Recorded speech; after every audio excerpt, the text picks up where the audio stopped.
hospitals have been counting patients who died from serious pre-existing conditions as COVID-19 deaths. One America's Pearson Sharp has more as the CDC counts over 51,000 patients who died from heart attacks as opposed to coronavirus.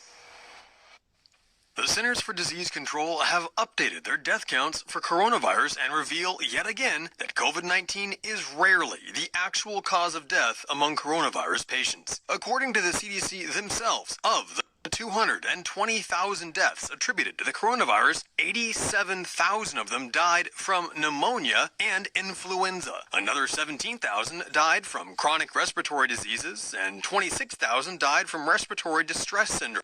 44,000 patients died from hypertensive diseases, 23,000 died from heart disease, and a whopping 28,000 died from cardiac arrest and heart failure. Yet all of these, even patients who died from heart attacks, were marked down as dying from the coronavirus. Doctors who spoke with One American News explained that 131,000 patients who are being considered COVID-19 deaths already had life-ending diseases, including cancer, dementia, and even end-stage renal failure. And according to the CDC, again, if you look at place of death, you'll see that some 10,000 patients who died from COVID were on hospice care, meaning they were terminally ill to begin with and were already expected to die. Doctors tell One American News that all of these patients were critically ill and likely died from their pre-existing conditions without any help from the coronavirus. However, they explain that the CARES Act, passed by Congress in March, gives hospitals a 20% bonus on their diagnosis-related group paid for by Medicare. Essentially, that means doctors are being paid to list deaths as coronavirus without any indication the patient's death was actually COVID-related. The CDC